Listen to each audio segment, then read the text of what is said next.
Hello बच्चों, class 12 CBSE board maths का paper था बच्चों। आज देख सकते हैं आपके सामने ये सेट जो है 365/2/3 जिनका भी ये सेट पेपर है, फटाफट वो अपने क्वेश्चंस मिला ले बच्चों। क्वेश्चंस के आंसर देख सकते हैं। क्लास 12 सीबीएसई बोर्ड मैथ्स का ये पेपर है, सेट नंबर 365/2/3 है। चलिए फटाफट क्वेश्चन देखते हैं, जल्दी जल्दी क्वेश्चन मिलाते हैं। पहला क्वेश्चन आप देख सकते हैं इस सेट का।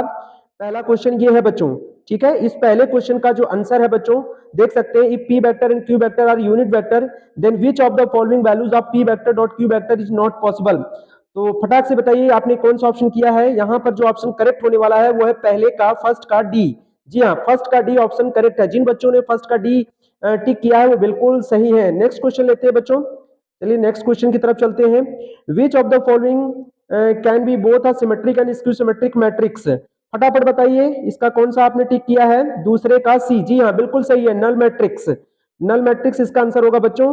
तीसरे क्वेश्चन की तरफ चलते हैं। If integration lower limit 0 to upper limit x dx less than और इक्वल टू a/2 + 6। फटाफट बताइए बच्चों इस ऑप्शन का आपने कौन सा ऑप्शन इसमें करेक्ट किया हुआ है। तीसरे का जो ऑप्शन होने वाला है वो आपका होगा तीसरे का सी। जी हाँ, तीसरे का सी ऑप्शन करेक्ट है बच्चों। आप देख सकते हैं ए की जो वैल्यू होगी -3 और 4 के बीच में लाई करेगी और -3 और 4 के इक्वल भी होगी, ठीक है। तो चलिए अगले क्वेश्चन की तरफ चलते हैं, क्वेश्चन नंबर 4 की तरफ बच्चों। देख सकते हैं if A and B are square matrices of same order then A B transpose minus B A transpose is a कैसा मैट्रिक्स होने वाला है। फटाफट बताइए बच्चों किस तरह का ये मैट्रिक्स देगा। आप देख सकते हैं तो इसका जो आंसर आने वाला है बच्चों स्क्यू सिमेट्रिक मैट्रिक्स है, 4 का बी।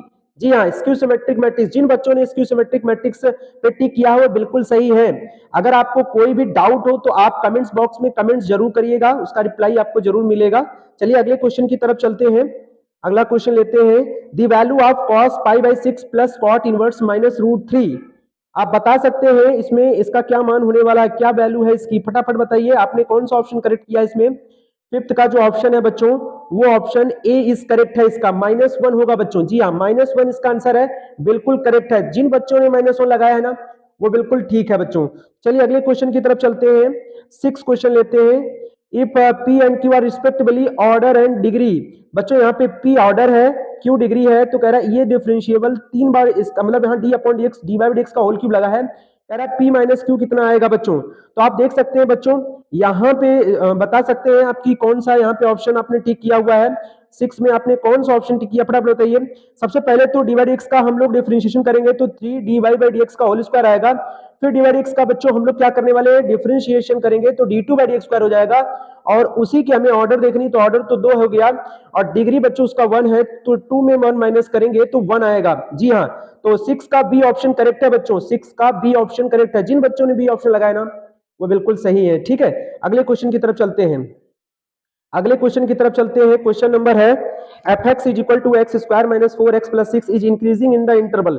फटाक से बताइए कौन सा ऑप्शन आपने टिक किया है। 7 का डी ऑप्शन होगा बच्चों। 2 टू इन्फिनिटी, 2 में क्लोज इंटरवल लगा है, इन्फिनिटी में ओपन इंटरवल रहता है। अगले क्वेश्चन की तरफ चलते हैं।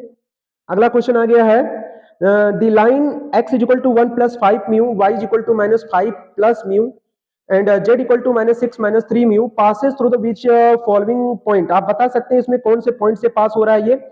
8 का कौन सा ऑप्शन होगा, 8 का सी। जी हाँ, 8 का सी ऑप्शन करेक्ट है बच्चों। यहाँ पे 8 का सी, जिन बच्चों ने सी ऑप्शन किया है वो बिल्कुल ठीक है। अगर आपको वीडियो अच्छा लग रहा हो तो लाइक भी करते चलिए, चैनल को सब्सक्राइब करते चलिएगा। अगले क्वेश्चन की तरफ चलते हैं। अगले क्वेश्चन की तरफ चलते हैं। The area of the shaded region represented by the curves. आप देख सकते हैं बच्चों यहाँ पे कर्व दिया है, यहाँ पे आपका कर्व दिया गया है और ये है y equal to x square, x line between 0 to 2। और फटाक से बताइए इसका कौन सा ऑप्शन करेक्ट है, जल्दी से बताइए बच्चों। 9 का यस यस, जल्दी बताइए।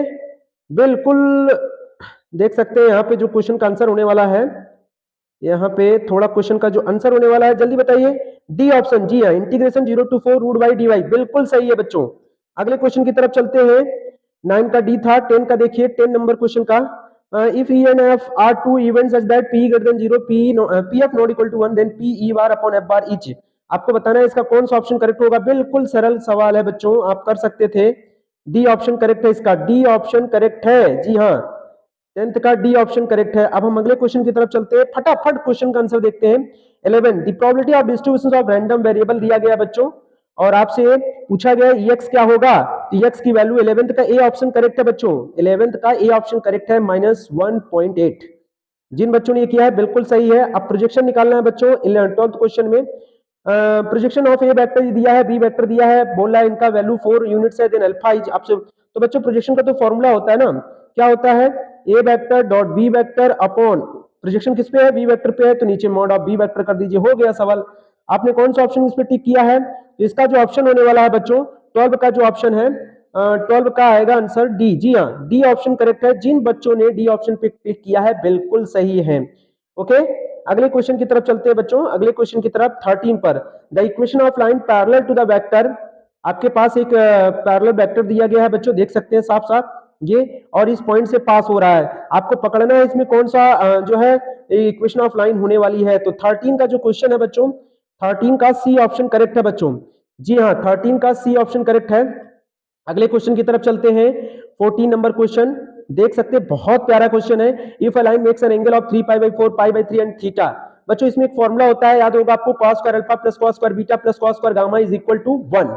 जी हाँ, आपको यहाँ पे अल्फा दिया, बीटा दिया और गामा की जगह थीटा लगा देना है। देन इसका थीटा का जो मान आने वाला है बच्चों, आप उसको जब सॉल्व करेंगे तो 14 का सी ऑप्शन आपको मिल जाएगा। जी हाँ, 14 का सी ऑप्शन करेक्ट है, पाई बाई 6 यानी 30 डिग्री। चलिए अगले क्वेश्चन की तरफ चलते हैं, फटाफट आंसर देखते हैं। अगर आपको क्वेश्चन का आंसर सही मिल रहा है तो आप फटाफट इसको लाइक कर दीजिएगा वीडियो को। 15 नंबर क्वेश्चन की तरफ चलते हैं। A factory produces two product X and Y. The profit earned by the selling X and Y is represented by the objective function z equal to 5x plus 7y, where X and Y are the number of units of X and Y respectively sold. Which of the following statement is correct? मैं हो सकता हूँ correct हूँ बिल्कुल। 15 का C option correct होगा बच्चों। यहाँ पे मैक्सिमाइजेशन करना पड़ता है कंबाइंड प्रॉफिट के लिए, earn from the selling X and Y.